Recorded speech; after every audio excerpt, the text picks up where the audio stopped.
from the Kolbrin. I will be reading the chapter, well actually it's the whole Book of Origins. We'll be reading the Book of Origins, or known as the Feral Book. The Feral Book.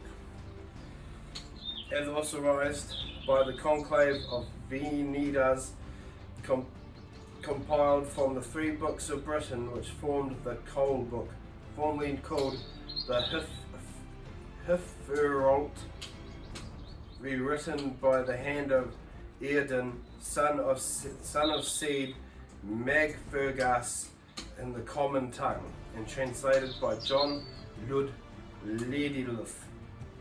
Preamble.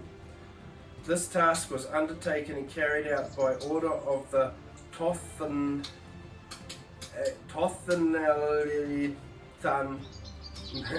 made in solemn accord, assembled as before times at Tanagikil,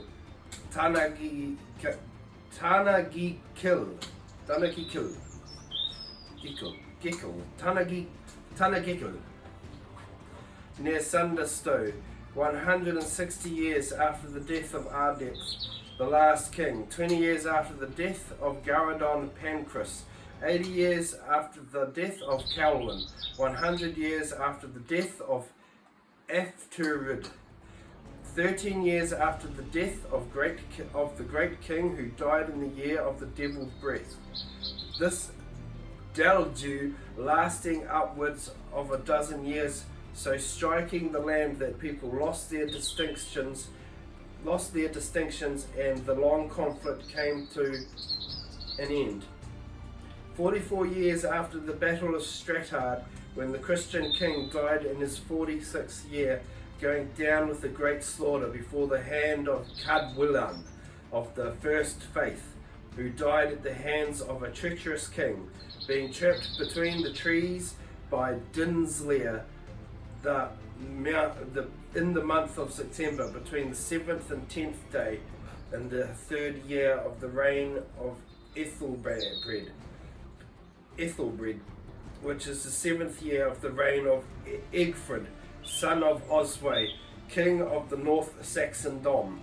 So you can sort of work out what time period just by, these sorts of things. The 4th year in the reign of Lothar, the king, the king of the North Saxondom. The 14th year in the reign of Ardwulf, king of East Saxondom, and the 2nd year in the reign of Ketwin, king of West Saxondom. The 4th year in the reign of Lothar, king of all the Kents, and that's where my family comes from, Kent. King of all the Kents, and the 5th year we suffer under the afflicting fires of the Black Bull of the North. It is 222 years since the coming of the long sword wielding. It is 222 years since the coming of the long sword wielding war bands, and 165 years since the death of Octher. It is 130 years since the last war band came and stayed with the land they took, when Britain ceased to be, during the reign of King Efor. These are the elect Cully Wardens, Ka'il Wardens. See, if I'm pronouncing these wrong, it's my bad. Who undertook the work, Humog and Lewin of the Gutradors, Pencluth, the Dalradan, a smith of the shield makers, Helaf the carver, born among the Scots over the sea, of the shield makers, Malcuin, a chief, born among Quits, of the engravers, Enilik, the potter, born among the Quits, of the shield makers, Etdurad, the grinder, born at Alcluth, of the coppersmith, Fronwyn, the sword maker, son of Claude, Britain born as a free man among the Saxons to the west, and an engraver of note. Edwin the Elder, a talisman, and an engraver of note. Edwin the Elder, a talisman who writes both, born of Mercian and I don't want to know. Born of Mercian of the shield makers and Glasson, the Engellinger who became one of us. Chapter 1. The World Birth. This is an unhappy time of strife and change, and the old folk knowledge and skills are passing away like leaves falling on flowing water. We of the Guidonad, I'm hoping I'm getting that one, Guidonad, therefore gathered together under the shield of her will, for the purposes of preserving the things dear to our hearts. To do this, we firstly discover their binding places, and secondly, commit to writing all the hallowed tales concerned with them. Also, as the mortal memories of men perish with their frail bodies, we deem it well to commit into book writing the old knowledge once written in our minds. Behind us lie 14 earth generations of mankind, and this has been the manner of their naming: the generation of light, the generation of fire, the generation of water, the generation of grass, the generation of trees, the generation of wood, the generation of stone. All these together are the blissful generations. Then followed the generation of the spear, the generation of the axe, the generation of the shield, the generation of the sword, the generation of the bow, the generation of the helmet, and the generation of the chariot. And all these together are the homeless generations. The years before us contain 6 full earth generations, and whatever remains of this generation of change, each of the past earth generations were 3 times the length of one which followed it. Annotation: earth generation could be translated as age. So these are the ages that have gone through. And it's very telling by the naming of these generations, just sort of what was going on. Men ask, as men always will, how the widespread wonderful world came into being, and whose were the feet first treading the good soil upon it. This, masters, is an old tale concerning the dawn time of life, handed down from the blissful morning days of earth's existence. Before time was born, it could be conceived.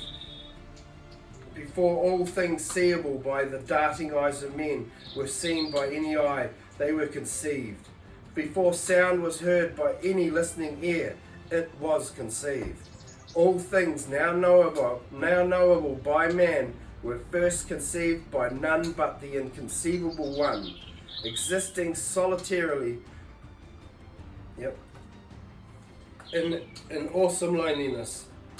Back in the pre-dawn state, there was no feeling, throbbing, loving life beyond the alone one. There was nothing in which something other could be perceived and manifested. The inconceivable one's reflecting mirror was not yet made. Love, the sunlight of life, could not be known, for even one so great could not yet conceive a state of satisfaction in the self-love. The one thing not capable of conception was the realization of responsive love. So from the inconceivable one, there came a great outpouring melody, the song of conception, the notes winging a vitalizing consciousness outward in radiating ripples. All that is now existing came out of that which was harmoniously sung into being, and the sweet echoing vibrations still sound in rhythm throughout the many circles of existence. All life and matter vibrate in response to a divinely originated, orchestrated melody and rhythm. As the sweet notes of the divine lilting music swelled outward, heaven was formed from the song-created radiance of immortal light. Rising on a higher note of ever-increasing splendor, Into the great pulsating choruses, it hurled forth a whole string of worlds, scattering them in illuminating brilliance through the black matrix of Ked. It was like a handful of bright pearls being thrown into the darkness of night. In a perfectly timed cadence of melody, harmony, the worlds were hurled into separate existence, each finding its proper place in accordance with its note. All life is therefore nothing except a response to harmony and melody, to the spreading ripples and resounding echoes of the first divine hymn, the life-awakening song. The only disharmonious notes were those which later emerged from the hearts of sinful men. The songs and poems of men, poorly stirring the unresponsive heart, are futile attempts to recapture some part of the first grand symphony. Men instinctively know they are musicians in the great orchestra of life, singers in the chorus of existence. The song of life still vibrates upon the lute strings of each throbbing heart, filling it with responsive vitality. On earth it can never be heard in perfection, yet it is here the singing lessons must be learned. For once through the dark archways in the court of splendour, the newly released spirit must introduce itself by song. The good, clean spirit vibrates with a happy, harmonious melody, while the dull, evil-doing spirit rasps out harshly agonizing discord. The first thing the travel-weary, homecoming spirit hears is welcoming notes of the divine melody. Happy are they who harmonize with it. Sorrowful are those who vibrate discordantly.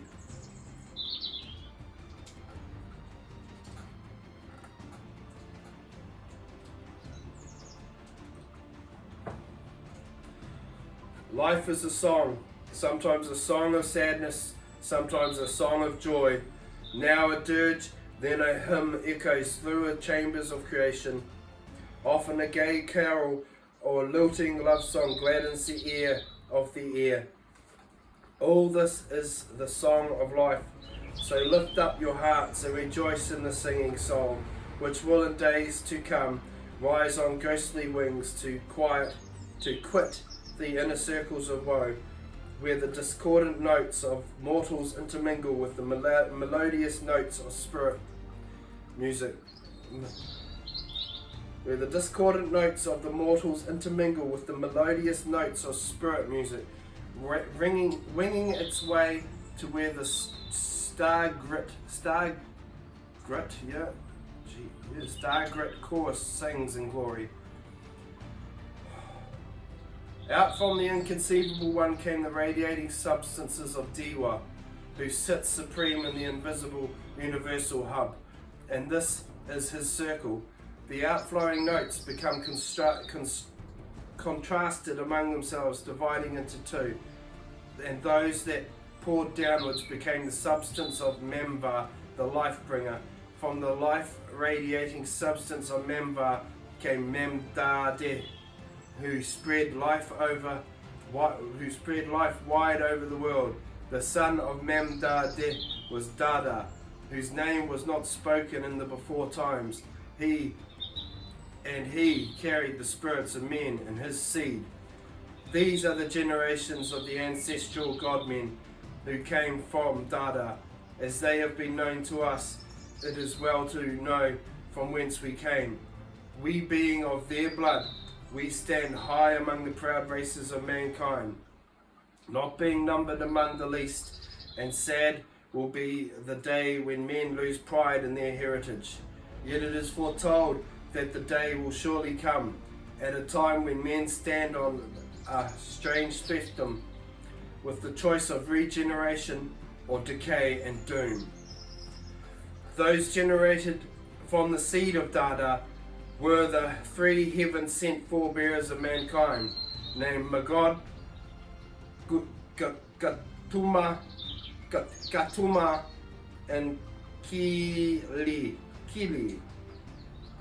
We are told that these were beings in spirit form dwelling apart from the universal hub, at the outer reaches of Qunat, Okay, but of all but of these there is now no sure knowledge. It is known only that Magog ruled in the north and the east, Gatuma in the south, and Kili in the west. But old tales, it's the fire popping. There, get a bit hot. Where are we? But the old tales tell of Kili's travels from the wide lands of the east to the sea green isle. The consort of Kili, the all-knowing, he who guards the memories of men, was Kithwin, the first well-beloved, and they had a son and daughter. The son was dark vestige Avig, and the daughter Curryway.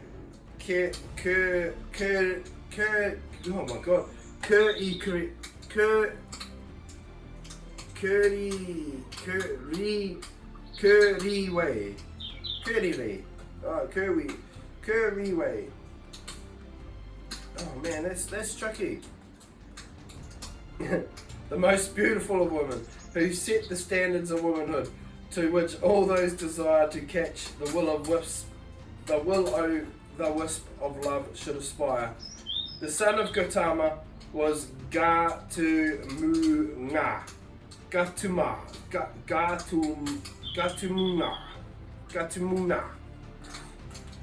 the sky fighter, whose son was Tuwait.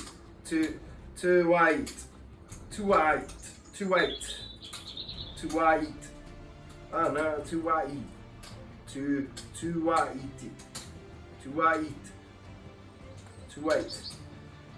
The town father and metal master, who married Amirith, the sky chief's daughter. Their sons were Nodinos, the first earthling, and Margilmish, the wanderer. Margilmish, very similar to Gilgamesh. But you'll find this all throughout this book, these parallels that run, and you're sort of like trying to work out who is who, but you sort of can. It just takes a lot of reading it. Right.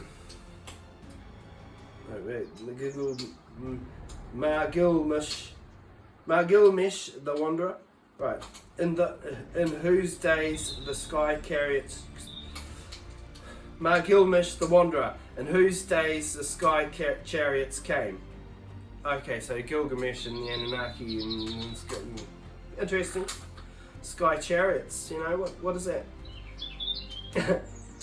It is told how in the glowing dawn time of the world, Amirith flew on swift wings of the spirit from her kingdom to the west to consult with Tuat and the eastern father, son of Gatumunga. They met beneath the great life tree known as Kaliestrid,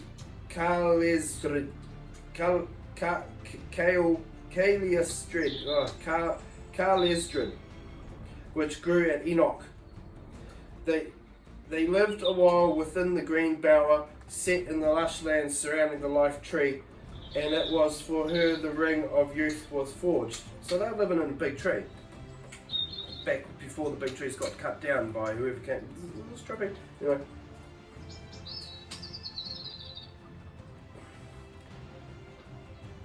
They lived a while in the green bower, set in the lush lands surrounding the life tree, and it was for her the ring of youth was forged. This she gave to her seducer, and so became as other women, while he lived in youth and strength. It is thus that the ring became known as the prize of seduction. Margilmish was a mighty one among men, whose fame spread far and wide. Yeah, Gilgamesh, he was the man. Margilmish, and he was called the Lord of Battles, the victory winner, the man smiter, the earth burner, the wind fighter, and the water spouter, and called Gilgamesh before times. Those were his names among all the peoples of those days. For not all knew him by name, and some were misnamed, and some misnamed him. His son was Jovan, whose son was Bethbal, whose son was Amalugad, whose son was Lugad, the Hammerer. The daughter of Nodinos was Ephah, born of the sky mother. Ephah married Nud, and the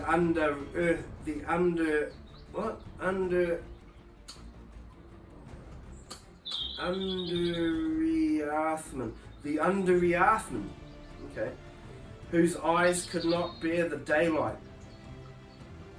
Sounds like someone living under the ground. And their son was Gwyn the fair-faced. Ephah ran away from Nud and became the wayward wife of Belestin, something like that. The sons of Magog. Interesting side note. One part of my family's McGee, and I checked down the McGee, and there was an interesting story saying that the Magi, were descendants of the Magog, and then there was this other thing talking about this giant who lives in the hill. It was really cool, but just a side note. So, connections to this book in many ways. I love it. Anyway, the sons of Magog, the great brooder, were Kel-Ephah and the Mamagog, the fertilizer. The son of Kel-Ephah was Hilith, the life-bringer, whose daughter was Amerith, the desirable, much besought by the battle kings. Those who told to the old tongue call her Ethterith, and say she was the mother of the first true man. These were not things to be hugged to the heart, for it would be a wise man indeed who knew the nature of the first mortal man after the sinful intermingling. The son of Mamagog was Belial the bright, first husband of Dona Smiling Eyes, and one of their sons was Lu-Dutiers, bright, happy cradle child who laughed in the sunshine. It was told that he shed tears of glistening dew which healed any wound, and unless these be the rainstones, the story is past understanding. He became king of Karguthrum, where tales of his times are still told in the halls. The other son, Lu's brother, was Malvas Enshriver of dark tears, and it is said that if he cried, any tears falling on bare flesh would raise unhealable weeping sores. The tales go that Malvas possessed the bale bag containing foul maggots of sickness and the cankerworms of barrenness and infertility. Also it held within the folds of the Bale book the recipes for every dire event and tribulation. His companions were the dread-loping werewolves of death, but now none knows the meaning behind the tale. We do know that Malvas was the forefather of the dark dwarves. We know too that in ancient tale tellers dressed wisdom and truth in garments of frivolity and motley, so only the discerning benefited, while the mindless many folk were momentarily amused, but then passed them by as things of little consequence. Who, not knowing and looking at the mud mussel, would believe a beauteous pearl must lie within. The sons of Lu, by the first wife Anath, she who caused the building of the mysteryful Kamalayas for the glorification of men, and who died because of her desires for Thanaros, were Belestain and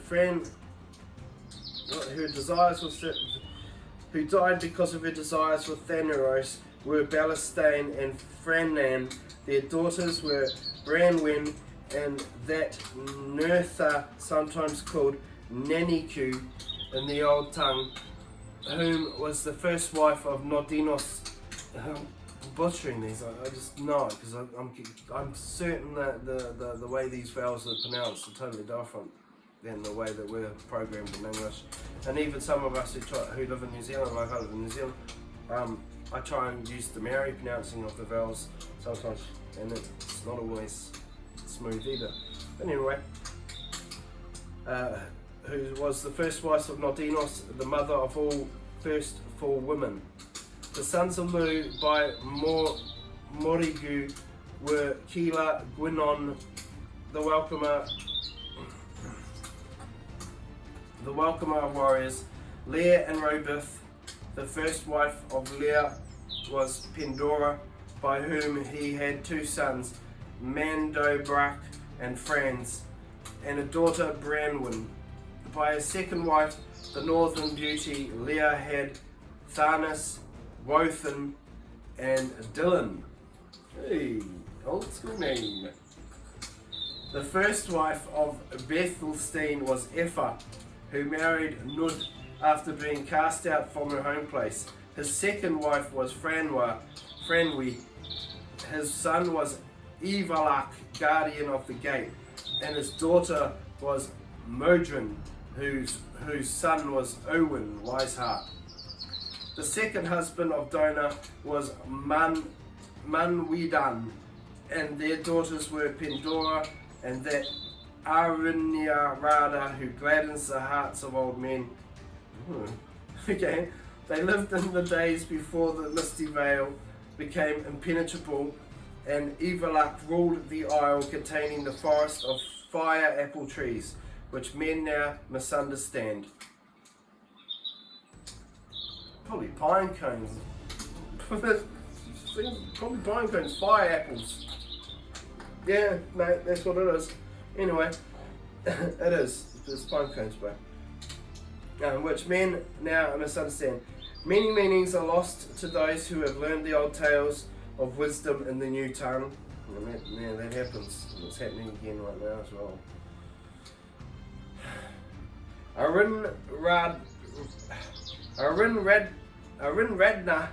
Arinrada married Treyath the White-haired, and their sons were Athlan the strong wave wanderer, Kolhan the teacher, Kornaina,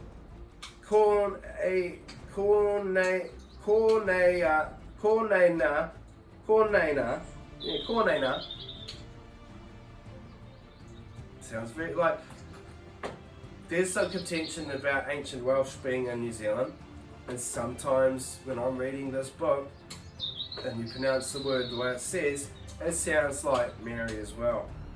It's trippy, but people get offended if we get onto that too much. The Bull-born War Watcher, and their daughter was Mebed, who married Bram-Mathhamlin. The son of Athlin was Elan, the seasmith of the floating forge, who married the daughter of Manwidan, for whom he made armour of a mysterious metal which no axe, spear, sword, nor arrow could penetrate.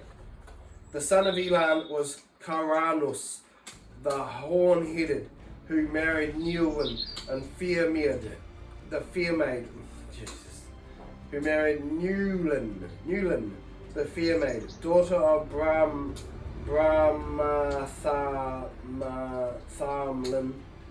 Daughter of Brahmathamlin, she whom, oh my god, old Englishy stuff. She whom they of the old faith called Tanis the moon maid, but it was not her desire which brought the first daylight, it was another's. Their son was Laodican the larger, whose son was Hiwi, great chief of the upright ones,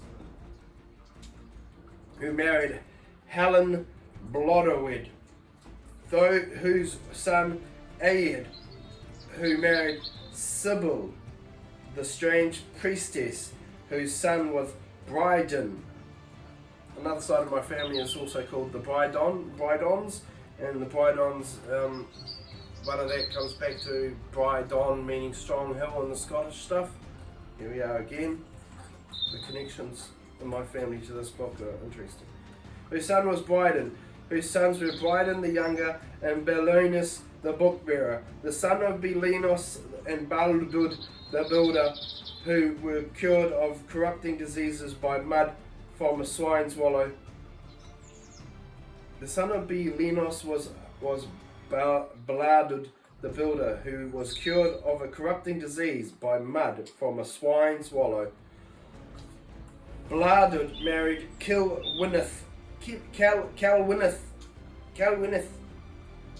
daughter of Molmed the wise, whose wife was Tishana, whose mother was Sybil, whose husband was slain by Caswilan.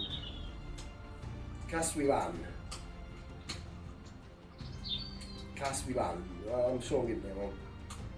The invader, while fighting with the dark men of Philistith,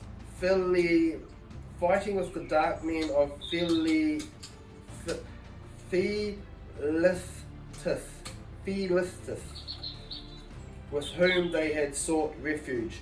Bethbaal married Anarath, and their daughter was Anath. Athlin married Nead, daughter of Vala, the son of Baldud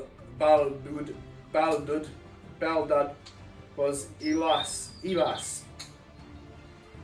It sounds so crazy as I'm reading it. Whose son was Lochrinos, the son of Molmed, was Marsus, whose son was Kamba, with whom Calwyneth sought refuge in Finkira, over the sea of Metris. Finkira, that could be Finland.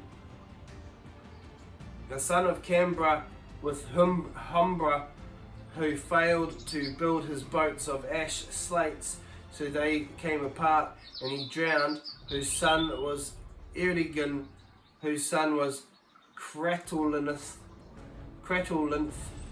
The wife of Humba was Marva, daughter of Firmedamid.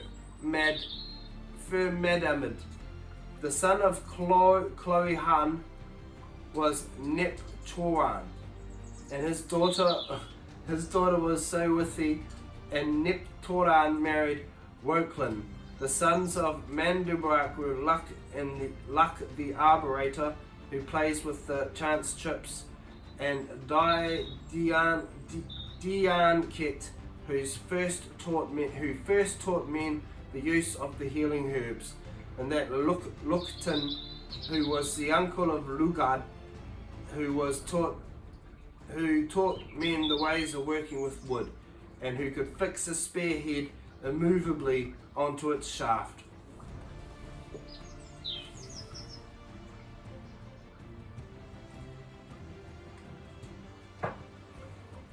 This could be a long one, so bear with me. I want to read all 10 chapters. We're only up to chapter 1. There is a tale at variance with others which states that the daughter of Dianket, Dianket was Newlyn, the raven-faced, who married her uncle, which ill-omened marriage caused barrenness among cattle and green-growing corn to lay down in shame. The sister of Nepturan was Sowithi of the Fair Isle, who married Lugard, hard hand of the hammerer, who taught the working of bronze. It was the father of our people. It is told how he was shot in the thigh by a dwarf's arrow, and how every year in Samhain, the deep wound opened and erupted a vile venom which dropped off to dry into a grey powder. This wound eventually healed by the kiss of a rainstone, and it is said that in this way its holiness was discovered. But surely the drops of venom are the vile rites of the dwarves. The son of Neptoran was Brackenwood, and his daughter was Nanara, who married